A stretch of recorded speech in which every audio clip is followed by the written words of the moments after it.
Welcome to Happiness Matters Podcast Edition. I'm Goddess Valentina, the Healing Goddess.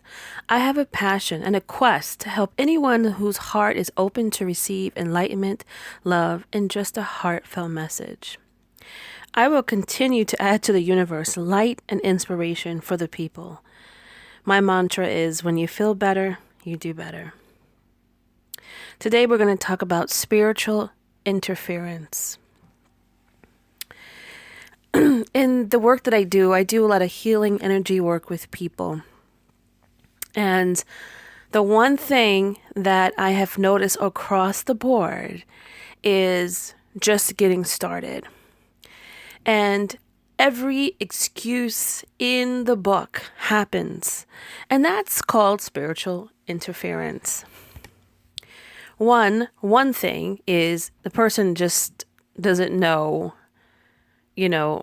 doesn't know what to expect. Two, they are in their head most of the time and they make it more dramatic than what it is.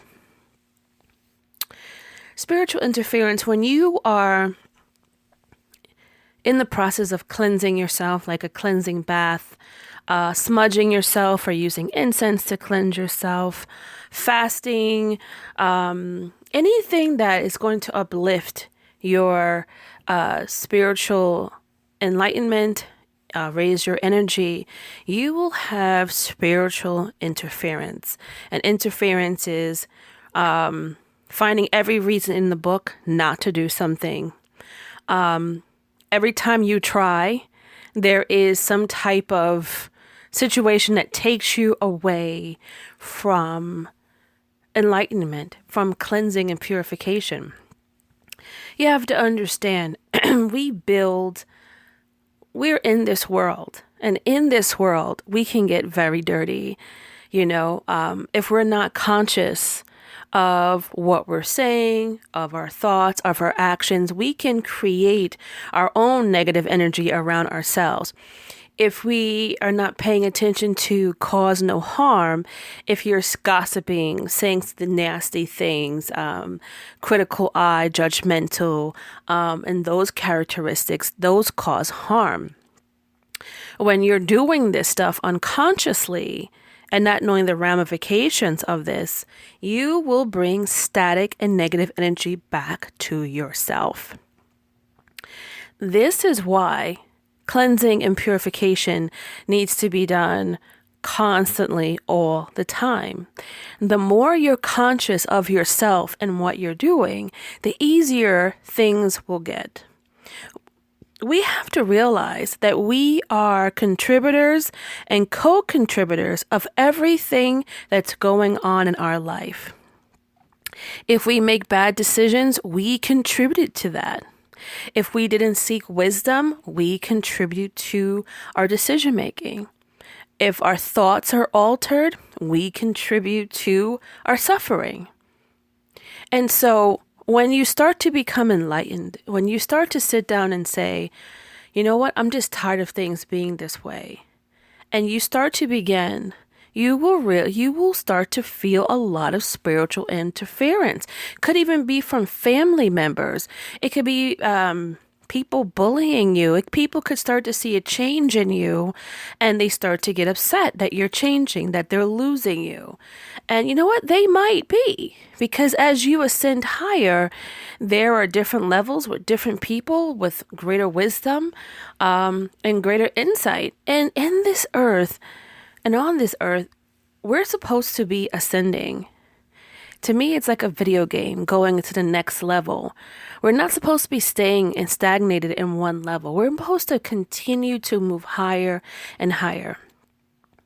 So what I say for spiritual interference, go forward, push through and continue to cleanse yourself. If you need to smudge yourself, don't say, I'll do it in the morning. I'll do it when I get home. No, say, you know what? I got to do it now. And let me tell you something. When you push through and you make a stand for your spiritual, energetically, life, it will work so greatly for you. When you push through and say you're not going to take this anymore and you're going to push that interference away, divine inspiration starts. That's when the miracles start. Because you've cleared all the mess that's been accumulated. You've made a clearing. And from the clearing, now you can start to hear. Now you can get wonderful ideas. Now you become inspirational. That's the way it works. It's genius. And it's so simple that if you overthink it, you miss it. So spiritual interference is something that is great. And clearing and purification, asking for forgiveness is another great cleansing tool. Because a lot of people say, well, why am I asking for forgiveness? I didn't do anything wrong. How do you know that? You don't know just by your presence, and maybe you've said something in a kind of tone that could have offended somebody, and that's causing harm. So you need to say, please forgive me of the things I know and don't know. Please clear me of any negative energy I've accumulated today, and have gratitude. Okay? You really need to be doing your spiritual baths. You need to be smudging or using incense to cleanse and purify yourself.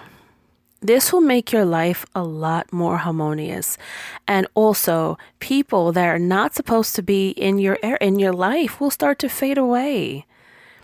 You only want what's for your highest good. And sometimes we don't know what our highest good is. And we keep choosing things that's not for our highest good, stagnating our life and not moving forward because we're scared of the unknown. Move the spiritual interference and be a warrior, a gladiator for yourself. And get some cleansing going. And cleanse and purify yourself. And I swear to you, because I was in the trenches too, and I didn't want to cleanse and purify myself either. But the more and more I did it, now I cannot think how to live without being cleansed and purified.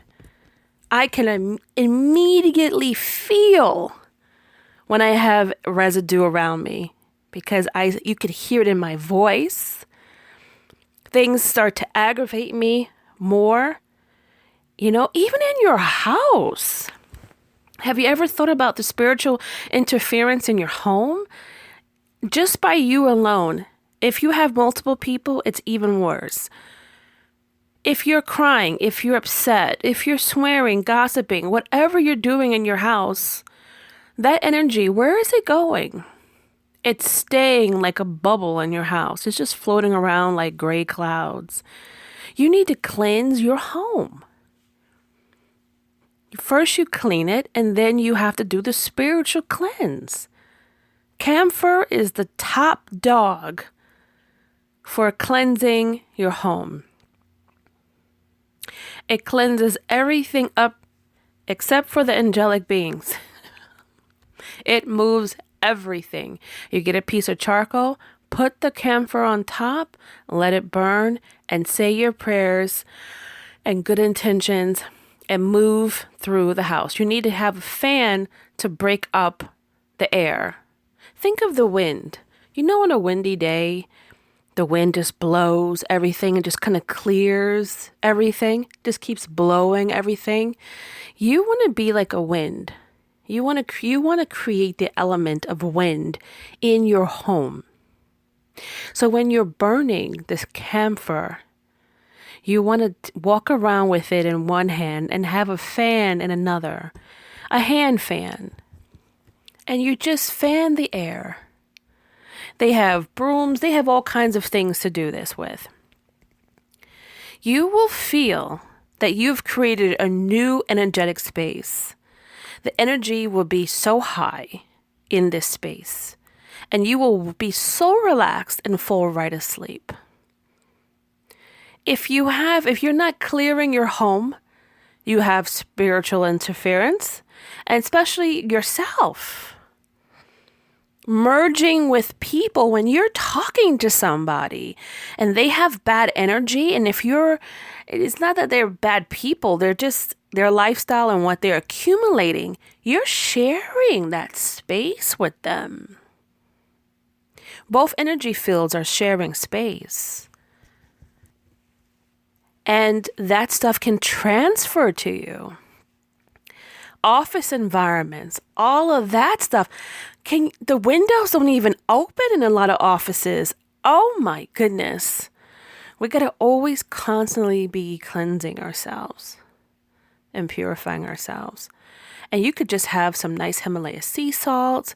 There's some other blends with lavender and a few other herbs that you mix together and you put in a little bowl. And it's like a vacuum. It just sucks things off around you. Blue corn flour, if you have, is a great cleansing tool with water in a water bottle. Just have it around. There's things that we can do. And we need to be very conscious of. We need to be conscious and we need to start to really study and to learn more about this. Because on the eastern side of the world, they are well advanced in this. And we need to get more advanced to have the peace and the love and the tranquility. And spiritual interference is something serious. And we all need to, just for self-respect, if we cleanse our bodies so we're not offending anybody with any kind of odors or anything, we need to cleanse our energy too and be respectful of that. And not bring that kind of stuff in our homes or anywhere else that we're entering. We need to be conscious of that and work on cleansing that. So I hope this was insightful. I hope this gives you food for thought. And start looking up some incense and some cleansing, polio sticks, smudge sticks with white sage. These are all great cleansing tools for your home. Number one for me is camphor. It's like a Vicks kind of smell. And when you burn it, the house is just, it's really, if you could feel it vibrate, great cleansing tool. And also get into the nooks and corners of your house. That kind of stagnated negative energy likes to stay in the corners of the house. So get in there and start cleaning the corners of your house. Get some essential oil. I did this and this is great. If you get water with some sea salt, add some essential oil like lavender or orange or something that smells really good, or lemon, and mist the house, mist the corners of the house and cleanse the house, and you're going to feel a great difference. We have to really be conscious of spiritual interference because, the energy doesn't want us to prevail, to go forward. And that's not our destiny. Our time on this earth is to continue to move forward, learn, and ascend up higher. And we need to continue to do this. So thank you for listening. And your happiness matters. And like I said before, I will continue to create these messages to share light and inspiration for the people and for anyone who's open to hear it and to really understand. The message needs to get out here and people need to understand and take heed. Anyway, this is Goddess Valentina, and thank you for coming again to share your time with me. And you can visit my shop, Happiness Matters 88 on SD.com. You could take a look at my shop. I have some cleansing blends and some healing things to assist in the process. So once again, thank you so much and have a great day.